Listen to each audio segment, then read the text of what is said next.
Draga publiko, dragi gosti, pozdravljam vas ponovo. Nastavljamo program sa predstavljanjem zbirke priče Clarice Lispector, Evolucija jedne kratkovidnosti, druge priče. A razgovaraju vrlo dobro poznata i Buxtonu vrlo draga lica, Benjamin Moser i Tamina Shop. Izvolite. Hvala, Petra. Dobar dan. I think the idea is that we speak in English. I hope that's okay. Ben speaks a little bit of our language, but this will be easier for both of us. So we are here to present a book that was literally published just almost hours ago or days ago.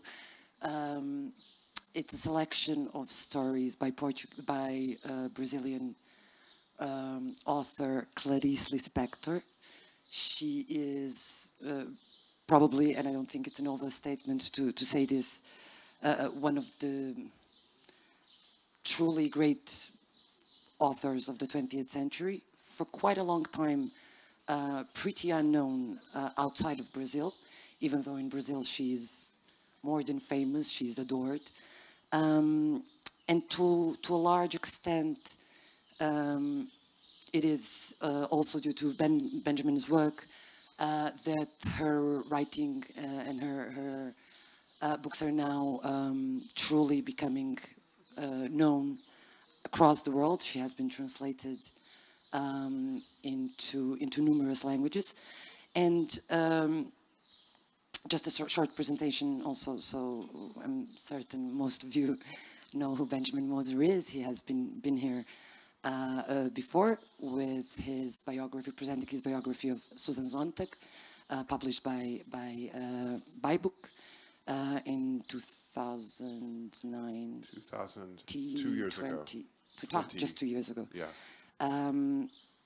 This biography was also awarded the Pulitzer Prize for biography, and Buxton published it in a translation by Senada Creso.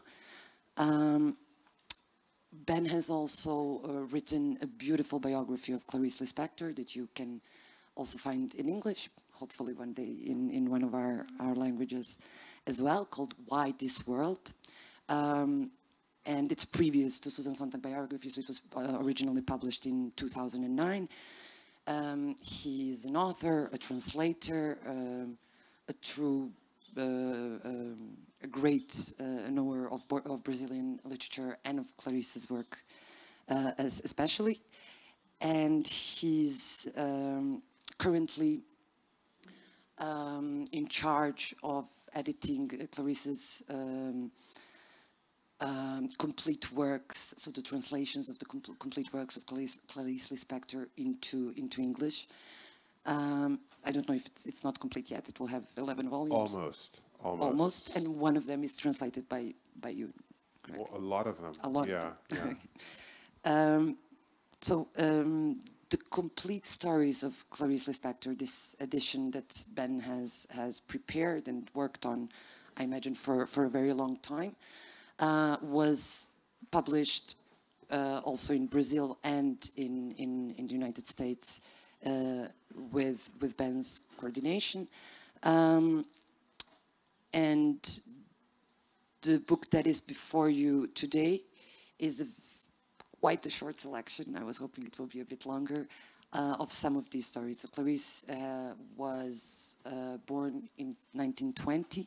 She died in 77. So she lived for 57 years, and she has written 9 novels, numerous stories, and numerous other genres. And from this complete stories that are 85, I've selected 14 that are published in my translation in this book. And this is the very first time Clarice was translated into the Bosnian language. And what else to start with? I don't know, I think it's always, for a writer like Clarice that is truly meeting with her writing for the first time is sort of, for those that like her and love her, is sort of a tectonic event in one's life. And I'm really not overstating when I say this.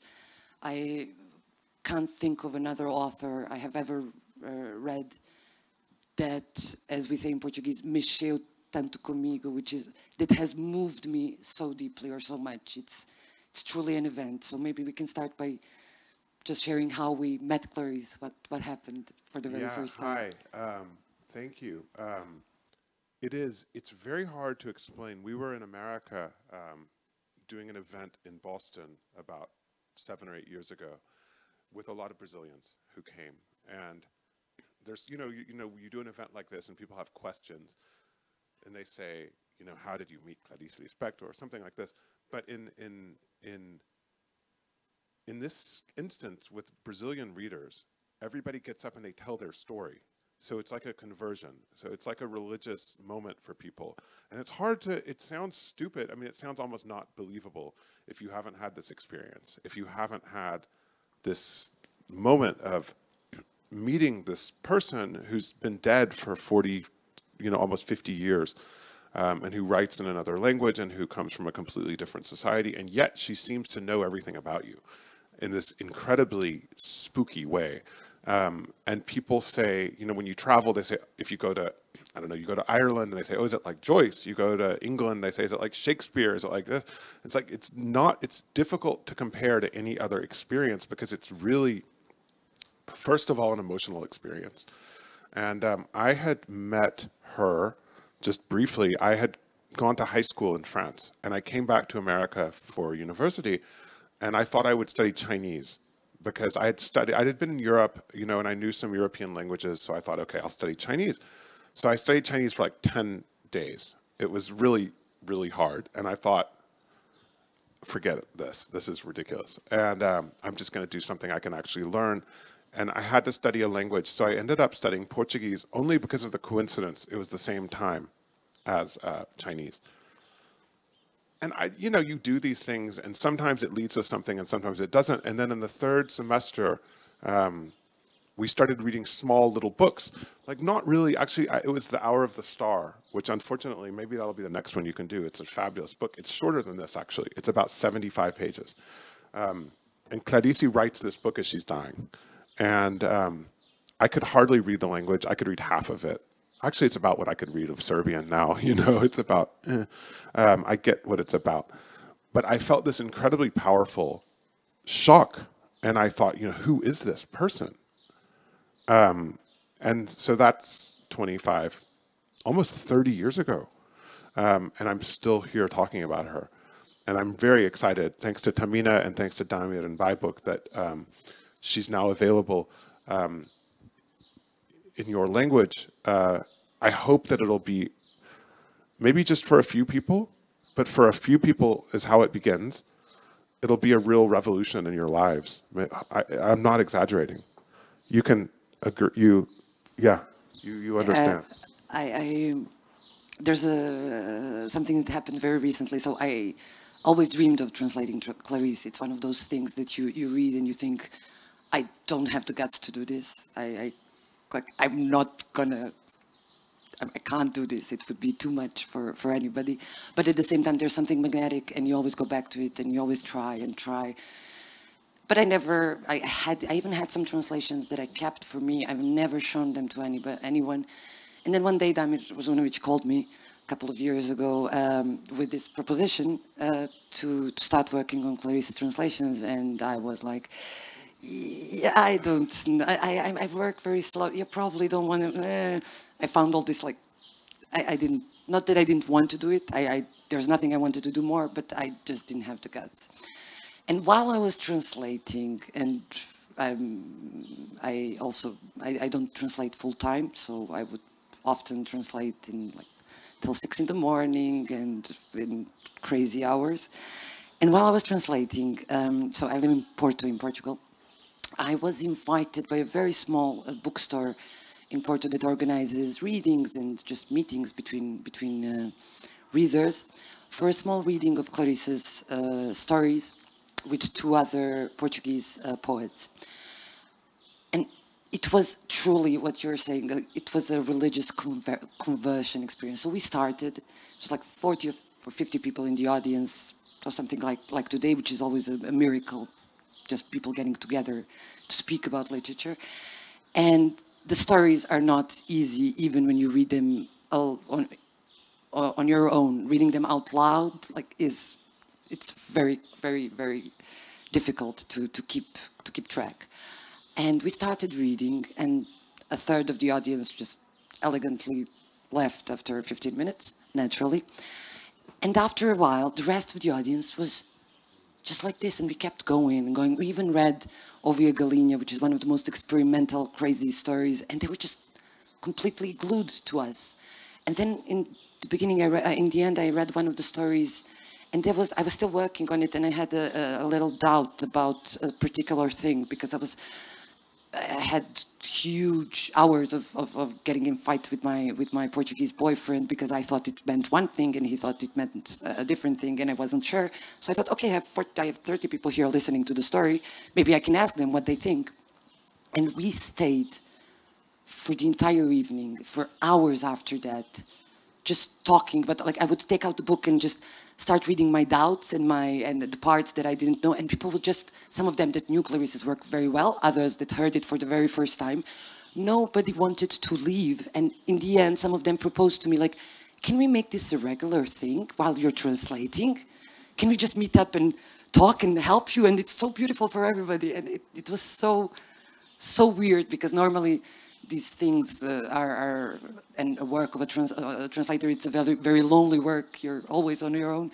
And all of a sudden we had a religious literary community willing to work on this together. And it's truly amazing. It's truly that. And the word you used, and I have it written here, shock.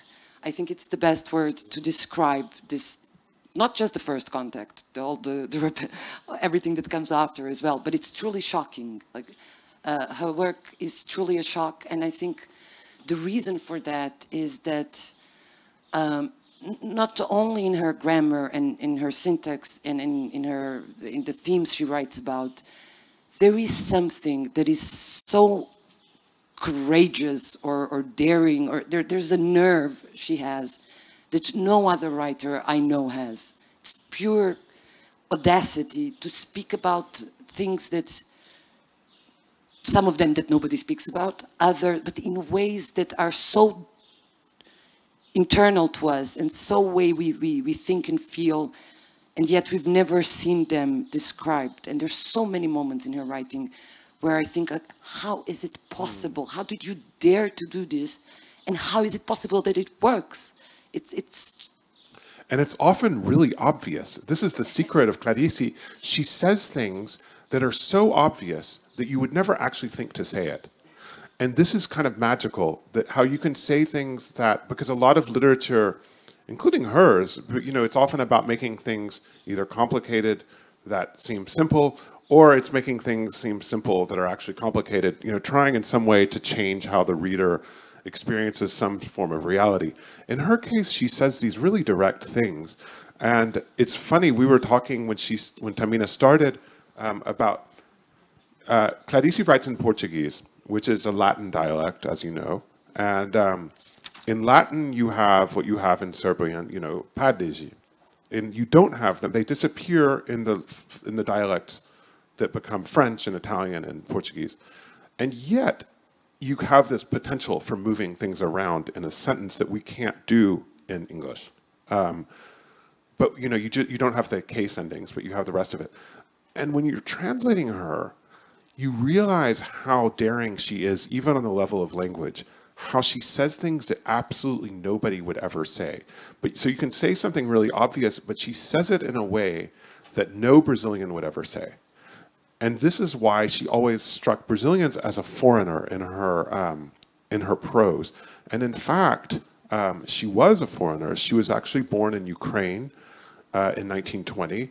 I think in a Bosnian context, you could think of her as one of these kids that leaves Sarajevo in 1993 and ends up in Copenhagen or in Madrid or Dusseldorf and grows up entirely in a foreign language, but has another language behind her.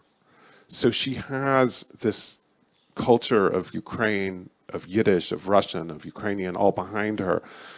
But it comes out in this way of describing usually very, her characters are almost always middle-class Brazilian women. They're mothers, they're wives. There's not a lot that happens in their lives outside. All the action is inside. And the way she describes it is shocking. She can take a character that starts out just walking down the street going to the supermarket, and suddenly, boom. And it's the action. It's not that she gets hit by a car. Some people do get hit by a car, actually. But often the shock is internal. And the way she describes it is one of the great experiences of our lives, I think, as priests here on stage, welcoming you to our church.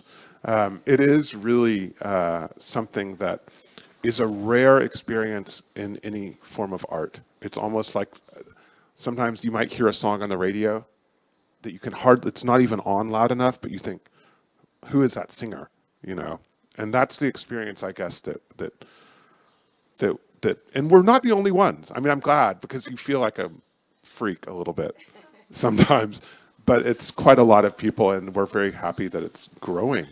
So, and it's true what you said, the kind of shock that she often describes and she provokes. What I find truly incredible as well is the span she is able to achieve, because sometimes these shocking moments are so subtle, so elegant, so precise, you almost miss them. Like if you read too fast, you almost don't even notice for the first time. And then there are other, especially in the stories, not just, but there are other moments when it's just so in your face, like in Via Crucis do Corpo and these later works, that are just like things that nobody literally would ever write about. Sexuality of older women and all kind of topics that even nowadays we don't see. And also, just to interrupt, I'm sorry, written under a very repressive dictatorship. A lot of the stories, as the Brazilian dictatorship gets more repressive in the 70s, as Clarice becomes older herself, she starts writing things that become more and more shocking, and she actually loses a lot of readers. When I was working on my biography, which has been almost 20 years ago that I started, and then it takes years. Biographies just take a long time because of the nature of it. There were still people, older people in Brazil, who still thought of her as kind of this unsettlingly strange writer, but not in the way that we're thinking of, but they really thought of her as kind of pornographic. And you read this and you think, like, you realize just what, and probably, you know, if you grew up in Yugoslavia, you probably would have had a similar kind of way of saying things and not saying things that would have been understood by everyone. And so I actually always think that a place like, well, I mean, Ukraine is different because that's where she was born. But, you know, in former communist countries and in former dictatorships like in Latin America, she's extremely well understood in a way that I think I might not understand. Because what is she actually saying? And there's this tension always between the outside and the inside. She was this beautiful woman, and she was, she grew up as a refugee, extremely poor, but she was glamorously beautiful. From the time she was a child, she was the most beautiful girl, you know, the most beautiful 4-year-old and then the most beautiful 5-year-old. And she grows up and she becomes this extremely bourgeois-looking woman. She marries an ambassador. She spends many years in Europe and the United States. In a Brazilian context, she was blonde also, which means, you know, in a Brazilian context where most people are dark-skinned and have darker hair, she really stood out as this. She looked like a very rich woman. You know, she looked like the wife of an ambassador. And in fact... Movie star, like literally. Movie star. She's yeah. Marilyn Monroe kind of level. She was famous for this because her writing seemed so much at odds with what she looked like. And this is always a fascinating kind of tension, I think. So telling that story as a biographer of how these characters come together, how the external life and the internal life are at odds and how they're in conflict, at the same time she's trying to unify them in a more, but it becomes a mystical goal. I thought of her yesterday. We went to the Dervishes in Blagaj, and I thought, oh, she would really like this place. This is a place for her, you know, with like a river coming out of a rock, and it's, yeah. I'm really excited. I know we sound a little bit crazy, but we should. You know, I think if you talk about Clarice and you're not sounding a little crazy, you're talking about it wrong, right? I know some faces here I know from last year, and you know I presented other works I translated, and I don't do this for any book I translate, not at all. And just one other thing I would like to add to your biographical notes, which I think is also very important for her. She was an ambassador's wife, but she did get divorced after a while, and she spent all of the rest of her life having to work to be able to sustain herself. And she constantly wrote for her entire life. She never ever made a pause or stopped being a writer, which is also something that I think is tremendous, and that Ben speaks about very well in the introduction. And I'd just like to sort of give you a short explanation of what we've done here. So I've selected 14 of the 85 stories she wrote during her life. All of them are from the first 3 books of stories she published. So the very first book was published in 1960. It's called Laços da Família, which would be Porodične ili obiteljske veze in translation. The second is Legia Stranac, which was published in 1964, and the third one was published in 1971. So these stories, she has published other books of stories after these that I've unfortunately haven't included. These are sort of my selection from the most canonic of her stories. There are 14. I was hoping there will be more, but there's a day when you actually have to present your work and send it to the editor. I'm one of those people that would just continue working forever unless that would happen. So we also included a beautiful introduction that Ben wrote for this complete stories. So for this edition that he's worked on. And that I think is a great introduction to anybody meeting Clarice's work for the very first time. And yeah, that was just a short note I wanted to give you. So there are some like these stories from the later part of her life that she's known for being pornographic or whatever. They're not included. That's sort of the really though. I want to emphasize. There's nothing pornographic about this at all. You really have to live in a very repressive Catholic dictatorship in 1970 to think, wow, you know, like this is not, the shock of Clarice is totally different than anything that you might think of as shocking.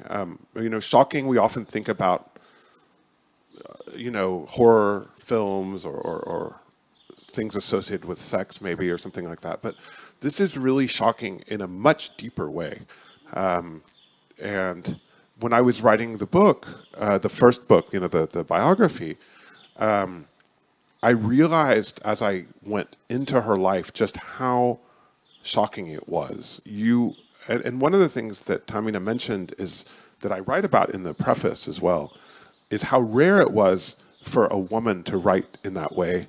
And at that time, it was so rare that she was actually the first woman ever that I've found who did manage to write through her entire life and have a full career as a writer from the time she was a teenager, you know, publishing little stories in the student newspaper, all the way to her death. And there's a lot of theories about this, and feminist thinkers have written about why do women write less than men? Well, so there's obvious reasons, like they weren't encouraged to. They weren't given the same education as men were. There weren't really any opportunities in terms of, you know, and she was the first journalist in Brazil, the first female journalist in Brazilian history ever, and this was in the 1940s. That was just not something women did. And so I think she finds this huge opportunity to describe these lives that have never been really written about. I don't know if was there anyone, I don't know of them.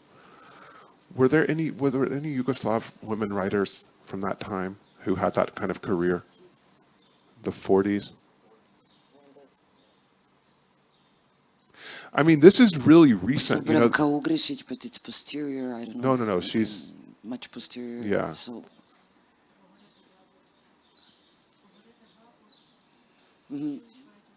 Papo. Papo. But it's funny that like my parents were born in the 1940s. You know, this isn't long ago. And yet you see how much the world has changed. And so I think that maybe, has anybody read her before? Oh, this is a Brazilian guest. Okay. Yeah, I mean, you can't get out of school in Brazil without reading her. You know, to get out of secondary school, you have to read all the classic writers, just like in any other country. And so I find it very fun, really, to introduce her, because I don't know how people will receive it, but I think that one of the things I loved about, I mean, we sort of worked together very little bit on this book, you know, in terms of, I wrote the introduction, but I think that if you read it and you don't like it, fine, forget it. Don't read something else. But I think that it's a short book. You know, you can read this book probably in a few hours. I mean, it's 100 pages long. And if you feel it, it'll be one of the things that'll be one of the great experiences of your life.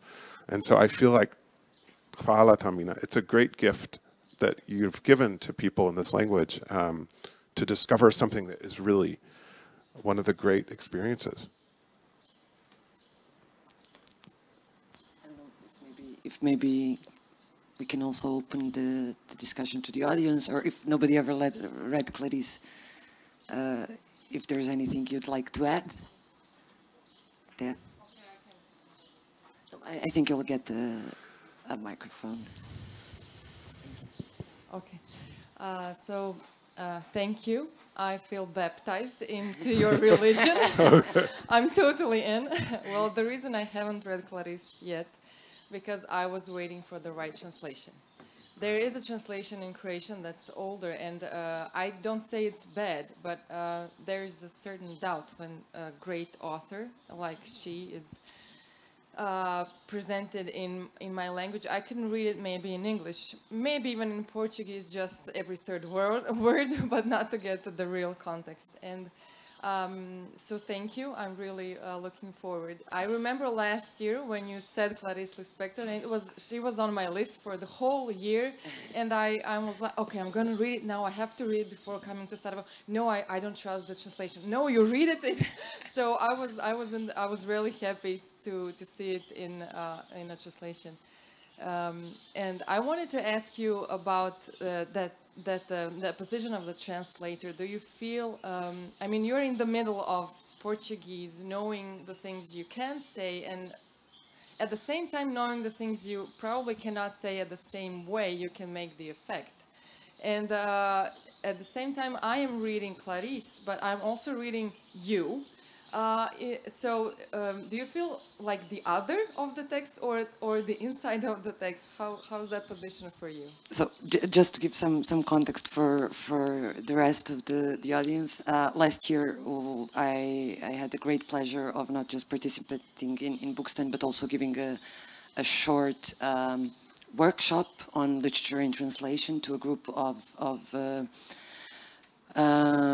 beautiful people from all over ex-Yugoslavia that come here every year for a school of literary criticism that By Book also organizes, and that is truly amazing. So I had this great privilege to speak about my work to a group of enthusiastic, knowledgeable peers in a way. And I was already working on my translation at the time, so I basically just used it as sort of a confession room to just spill out all my frustrations while I was working. And I understand there have been some translations into some other languages, and I don't know them very well, and it's not a very it's not something I should even be speaking about.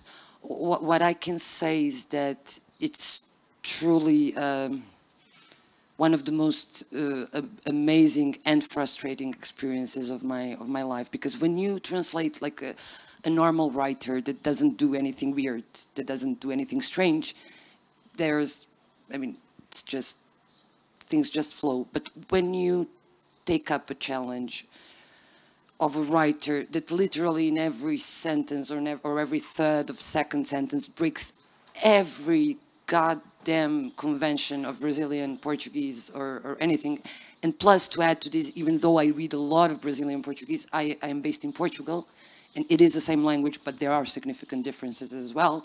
So on top of all of that, I had to try to figure out if it's just something that's even weirder for me because it's something that's normally used in Brazil, because I have some gaps. I do try to read a lot and know a lot, but again, I only just read the best writers and not these that just use the normal language, because they are not that interesting to me. So there's always so many doubts and so many questions, and then there is a moment where you just have to stop and rethink everything and make sure you just try that it sounds as good or as weird as it does. And sometimes you use any means possible, and sometimes you even have to fake a little bit or lie a little bit to be able to do it. And it's horrible. I mean, only readers can say. And when Benayan first started talking about this, and the very first email he sent me, I loved it. It really helped me get the right tone, I hope. He talked about this thing he mentioned already, that he believes Clarice keeps this spirit or ghost of padagy, of cases. And then the very last sentence of the email was, keep it weird. And I thought, okay, so if everybody's going to think, because, I mean, her language is so unusual, and if I would have to judge my own translation, I would say that maybe I wasn't courageous enough, that my courage doesn't match her courage, because you always think, okay, whoever reads this, they will just think this translator is crazy, that she doesn't know what she's doing. They will never think this great writer. They think that in Brazil too. I'll tell you something. I mean, I had my book, and I met my book yesterday in Sarajevo in the first Brazilian edition. I was really surprised to see it. That went through, so I translated it into English, and then it was translated back into Portuguese, and so they went and got all the quotes, and they found the original quotes. And the correctors at the publishing house corrected her Portuguese, because it's not proper Portuguese. But it's funny, like the courage that you need for it, it really is quite huge. And it's hard to explain how, when you're doing it on your own computer, how often you pull back, because, and the pulling back. Can I do this? Like, yeah, can I, but it's a physical feeling, you know, because if you're a trained writer or translator, or even not even, but you know, you went to school and you know how things are supposed to sound. Even as a translator, even if you're pretty much copying what she says, it still sounds wrong. But of course, that's the poetry of it. And so if you try to flatten it out, I think when translations of her fail, it's because they try to make it conventional. But you do, I mean, that feeling of like, you know, it's really, it's a real, and you feel that this is somebody who, if you look at her eyes in some of the photographs, you see this unbelievable look. And you see this is somebody whose courage was far greater than courage as we think of it. You know, we think of courage maybe in war or something, you know, like, but this was somebody who had the courage to really break up her own language and reinvent it. And it's funny because now she's so famous in Brazil that it's kind of become naturalized as this language. But But it does, you know, when I was starting off with her 25 more years ago, you have to find how she sounds in your own language. And you have to kind of trust that. And it's quite thrilling, actually, once you kind of force yourself to keep it weird. Yeah. So I won't be the judge of that, and I do have to thank Ida a lot, because even when I just sent the stories to my editor here, I was expecting like 30 million questions. Like, even though I wrote a small essay about, like, brace yourself, prepare yourself, this is going to be weird, and I really have to thank, like, the process, because I did also ask a couple of more people to read before, and I could see, and it helped, because I could see when the weirdness worked, because sometimes it is so straightforward and so direct that just works, and like I was, okay, that one is okay, but sometimes there's a, like, I still have 10 or 15 phrases here that I know in a couple of years I will want to change and I will go after, and these are things that stay with you. And to answer the second part of your question, if I feel I am the other, or if it's such a weird relationship you build with this other person you don't know, and I'm sure I read a lot of myself into it that probably isn't there. You tried not to do it, but there are things, there are blind spots you can't invent. And I had a lot of interesting conversations with my boyfriend, which is a Portuguese and a writer, because we fought so much on so many different phrases where I thought one thing and he thought the other one, and I had to make these almost polls between a lot of people, and I normally kept what my gut told me. If it was the right choice or not, I don't know, I'll never know. I always think about, I translated all of my work in the age of the internet. So you can ask people.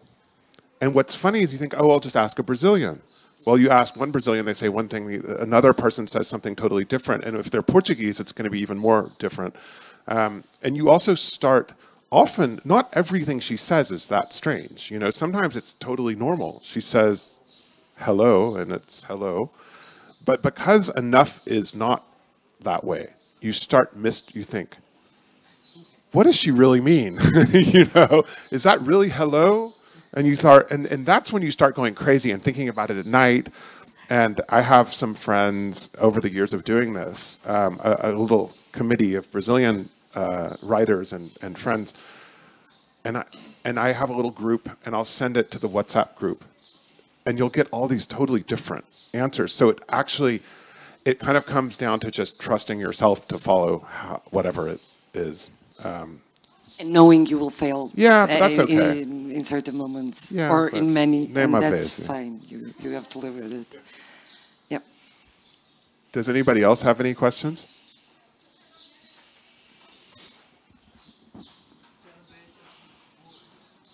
Hi. Yeah. Well, first of all, as a Brazilian, I would like to thank you both for the translation, the biography of Clarice, and the publication of this book. For us, it's an honor to have her translated to Bosnian. And I work at the Brazilian embassy here in Sarajevo. And although I live here for just a few months now, I can see a lot of similarities between Brazilian and Bosnian society. And so one of our tasks there is to try to find this interconnection between cultures.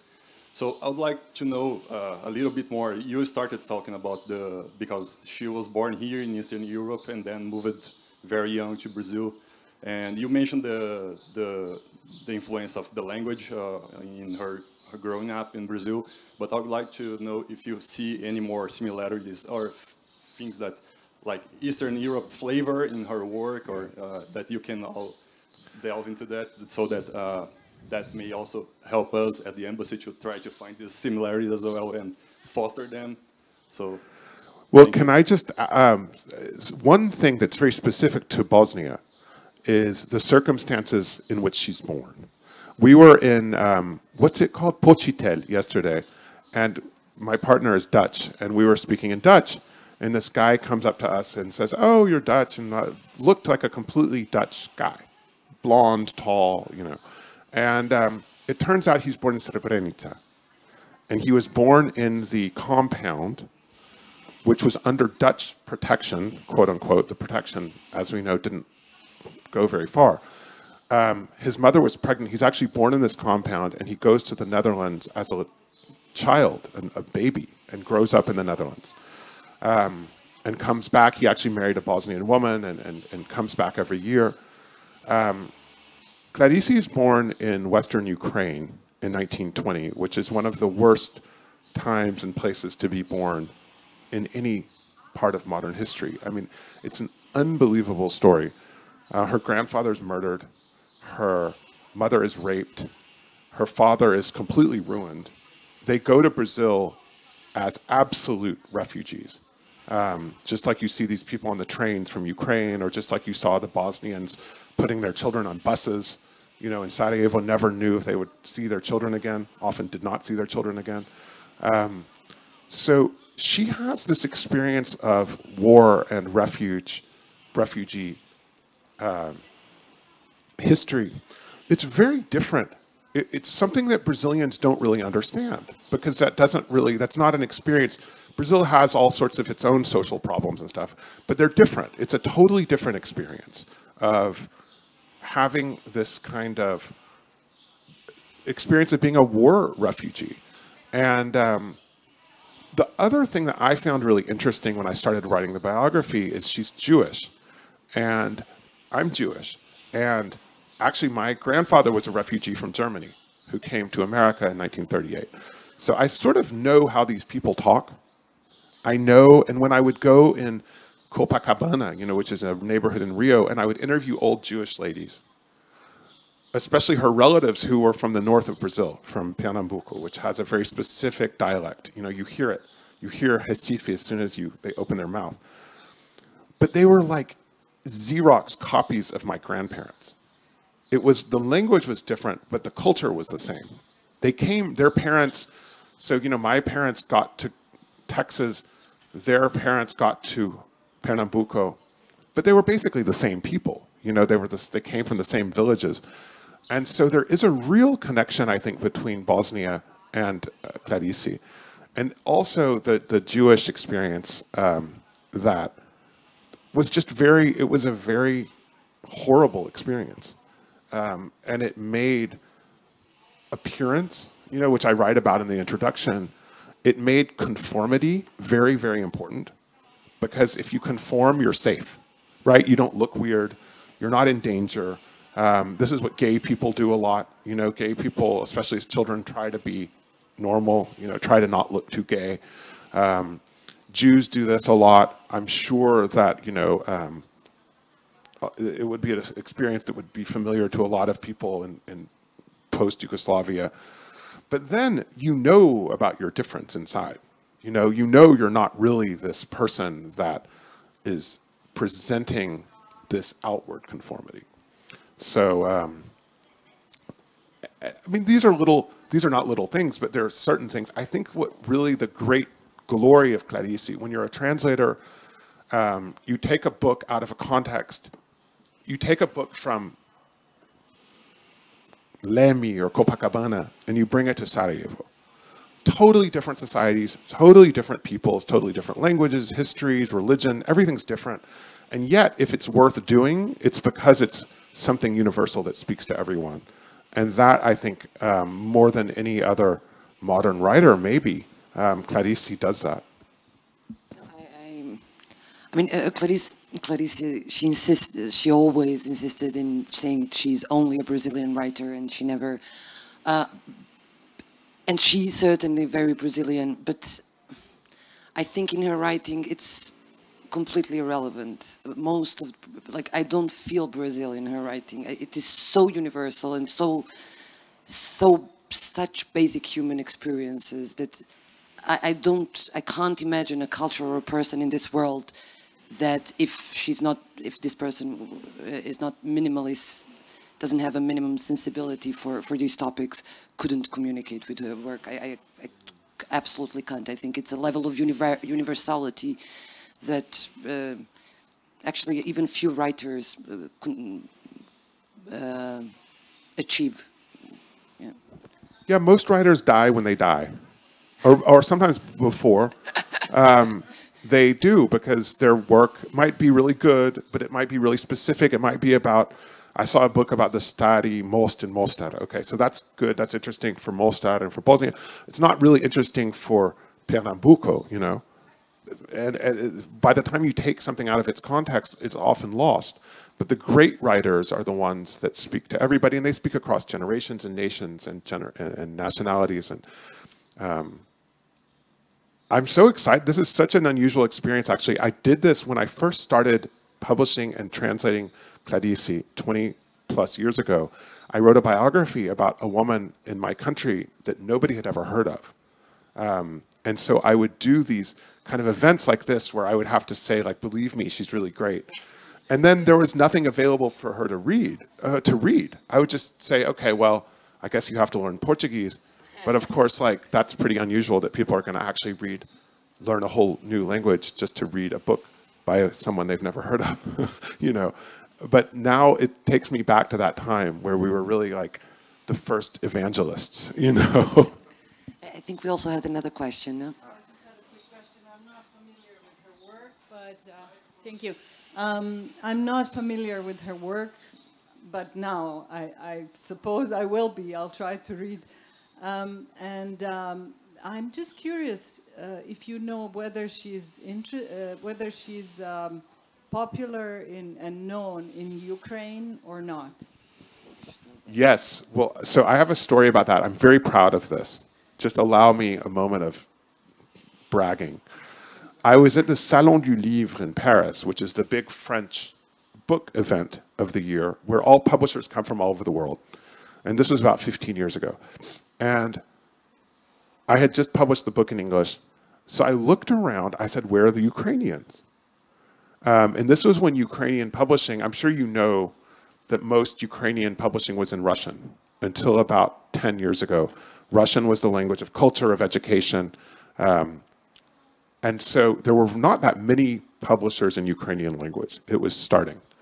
Anyway, I found this woman who was about half my size. I'm almost 2 meters. She was like 110 or something. And I finally found this Ukrainian woman. She didn't speak French and she didn't really speak English. But I just made some, you know, I said, like, you realize the great writer of Brazil is from Ukraine. Like, you have to publish her in Ukraine. This is very important. Because Ukraine, just like now, they feel correctly that their heritage was taken from them by colonialism and imperialism and war. And so they have a huge diaspora. And she was really, and 2 or 3 years later, I got an email from an agent who said, oh, this woman, Aneta Antonenko is her name. She wants to publish Clarice and she's very excited about it. And she did. And she's published about 10 books of Clarice in Ukrainian. And I was actually going to go in March of last year to present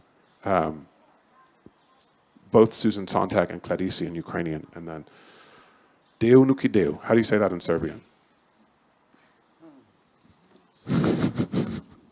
It's a good expression. It means things ended up the way they ended up. Kako se kaže na srpskom. Anyway, she published them anyway. She had her laptop on her sofa and her gun next to her. This was like this little woman, and she's committed her life to publishing in her own language. Desilo se što se desilo. No? I guess that would be.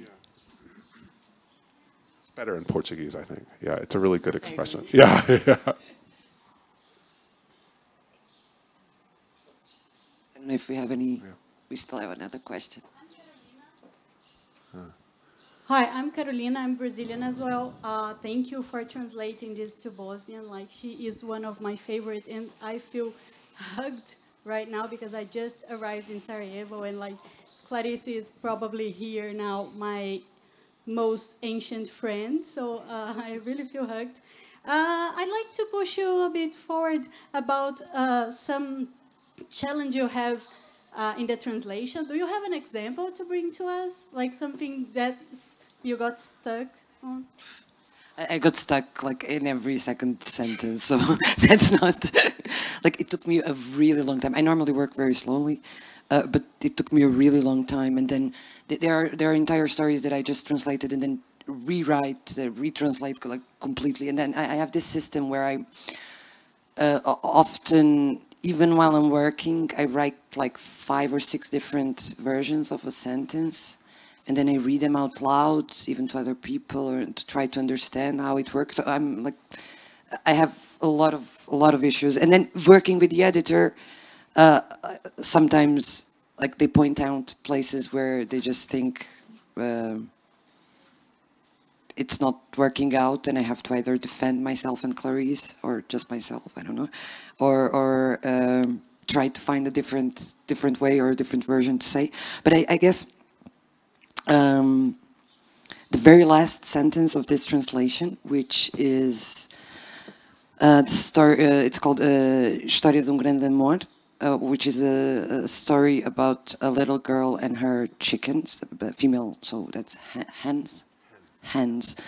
There's a lot of animals in Clarice's stories. There's a lot of hens, a lot of them, and other animals as well.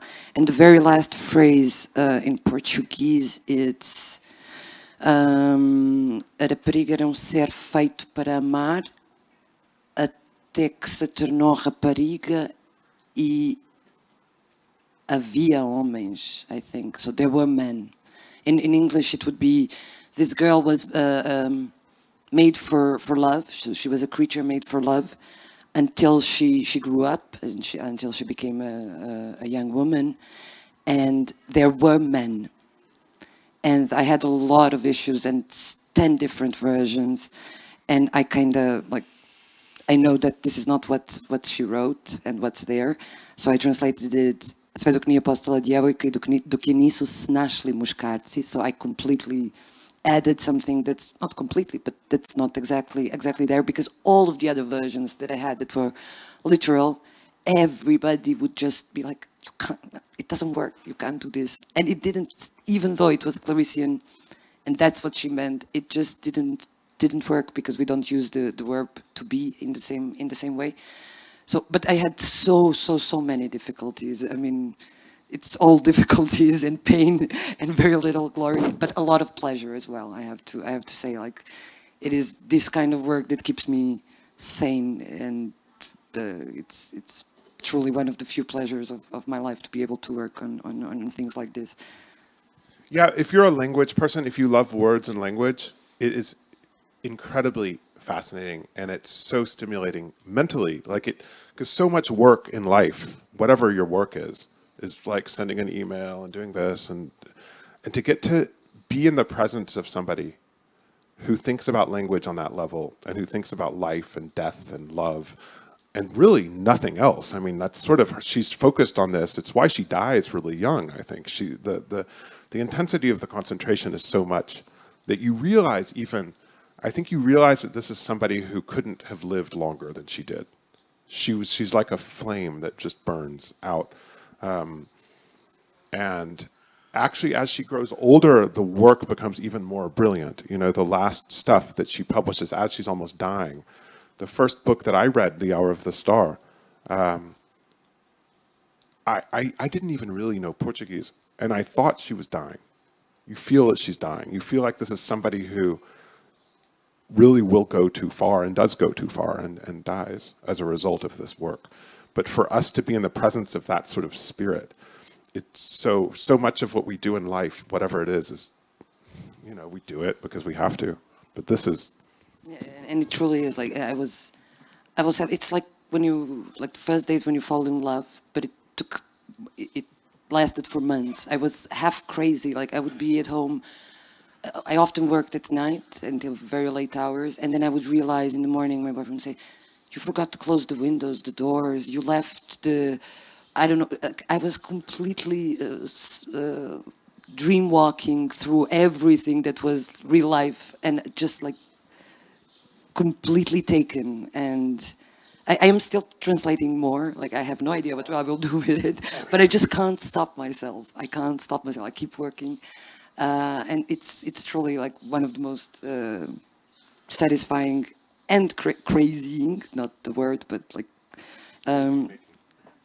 experiences of my life. I really have to say that. And I have translated quite a few things before, and I've never felt this way about another author, I have to admit.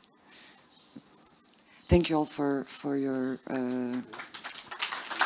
question.